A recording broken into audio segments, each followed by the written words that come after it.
Untuk menaikkan elektabilitas, lagi-lagi AHY dan kader-kadernya menyerang kembali sang Presiden Joko Widodo. Hal tersebut dibuktikan dengan komentar AHY dan para kader Demokrat. Anak muda tidak boleh dimanja, apalagi disiapkan karpet merah. Sudah waktunya orang yang punya privilege mengakui kalau mereka itu punya privilege, dibandingkan mengelak dan bicara ada-ada, normalis admitting your privilege.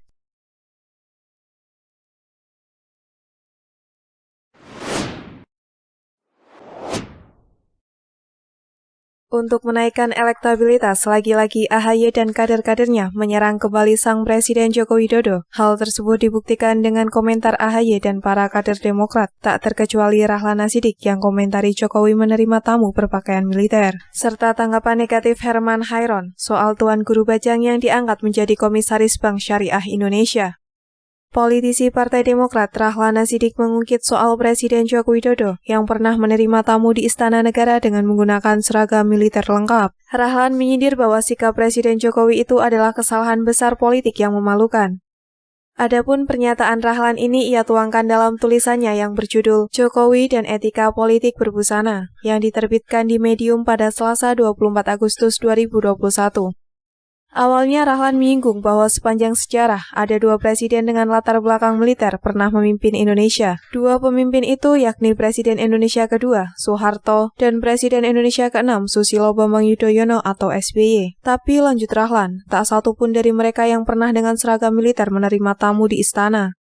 Justru Jokowi 100% sipil yang melakukannya. Soeharto tak pernah, begitu pula Habibie, Gus Dur, dan Megawati, cuma Pak Jokowi, katanya.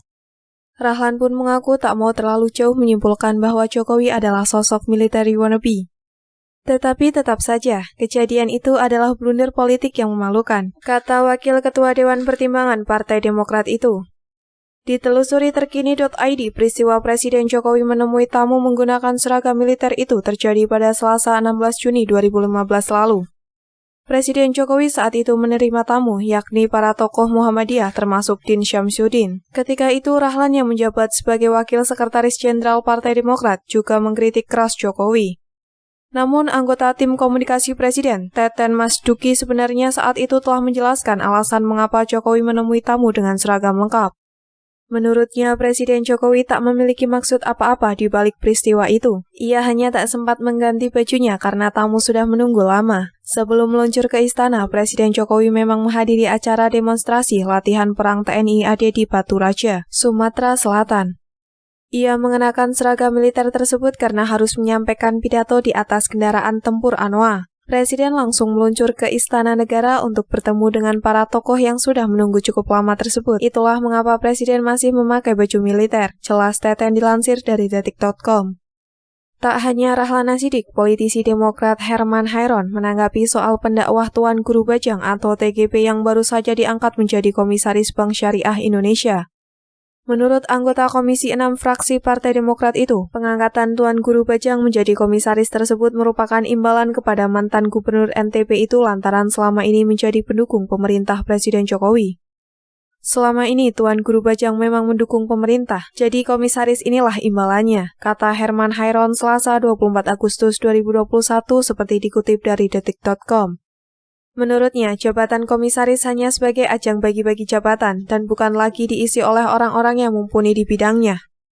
Sudah jelas bahwa banyak jabatan komisaris saat ini hanya sebagai imbalan jasa para pendukung, bukan profesional di bidangnya, tegasnya. Diketahui dua tokoh ekonomi syariah Indonesia, yakni Adi Warman Azwar Karim dan Tuan Guru Bajang alias TGB ditetapkan sebagai komisaris utama dan wakil komisaris utama PT Bank Syariah Indonesia atau BRIS. Penetapan tersebut berdasarkan hasil rapat umum pemegang saham luar biasa dengan mata acara RUPSLB Perubahan Susunan Dewan Komisaris Perseroan. Hal itu juga sesuai dengan Peraturan OJK Nomor 33-POJK.04-2014 tentang redaksi dan Dewan Komisaris Emiten atau Perusahaan Publik yang mengatur bahwa Dewan Komisaris diangkat dan diberhentikan oleh RUPS, khususnya Pasal 23 Ayat 1 Yunto Pasal 3 Ayat 1.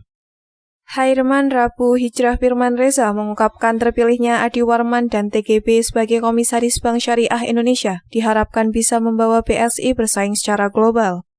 Selamat kepada Bang Adi Warman sebagai Komisaris Utama, seorang pakar, akademisi, serta praktisi yang akan mengangkat ekonomi syariah Indonesia ke arah yang unggul di mata dunia dan tetap berpijak pada umat dengan pengalaman beliau menjadi Dewan Syariah Nasional MUI, serta Bapak Tuan Guru Bajang sebagai Wakil Komisaris Utama sebagai Ketua Ikatan Alumni Al-Azhar, Kairo di Indonesia. Sudah tidak bisa lagi kita ragukan kapasitas beliau, apalagi beliau adalah ulama dan umaro yang selalu menyerukan kebaikan untuk masyarakat, ujarnya. Tak hanya itu, politikus PSI Samara Amaya ikut merespon pernyataan Ketua Demokrat Agus Harimurti Yudhoyono atau AHY yang meminta agar anak muda jangan dimanja dan jangan diberi karpet merah. Terkait hal itu, Samara pun justru memberikan sindiran menohok atas pidato AHY tersebut. Sudah waktunya orang yang punya privilege mengakui kalau mereka itu punya privilege, dibandingkan mengelak dan bicara ada-ada, normalis admitting your privilege. Cetusnya dalam akun Twitternya seperti dilihat Selasa 24 Agustus 2021. Banyak anak muda nggak tahu apa itu karpet merah, karena sejak kecil harus sekolah sambil part-time bantu orang tua kerja, imbuh dia. Sementara itu, unggahan Samara juga membagikan tauran berita berjudul AHY anak muda tak boleh dimanja, apalagi disiapkan karpet merah. Sebelumnya, Ketua Umum Partai Demokrat Agus Harimurti Yudhoyono atau AHY mengatakan Indonesia membutuhkan anak muda yang tak manja dan pantang menyerah. Menurutnya hal tersebut demi terciptanya cita-cita Indonesia emas di tahun 2045.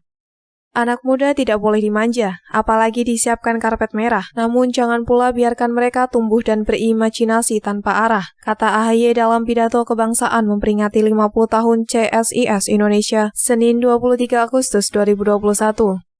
Karena itu, pihaknya menghimbau agar para generasi muda tanah air berani untuk melakukan perubahan, lompatan keluar dari zona nyaman. Muda berarti pantang menyerah dan tidak takut gagal, karena dalam setiap kegagalan ada pelajaran untuk bangkit, dan besertanya ada peluang untuk menang, ujarnya. Bukan dilecehkan, dibungkam, apalagi dimatikan jalannya. Generasi muda justru harus dituntun sekaligus ditempa dan dipersiapkan untuk menjadi pemimpin-pemimpin hebat, menjadi game changer, history maker, menjadi motor penggerak kemajuan bangsa di masa depan, tungkasnya. Yang dibutuhkan oleh generasi muda adalah kesempatan. Kesempatan untuk membuktikan bahwa muda adalah kekuatan.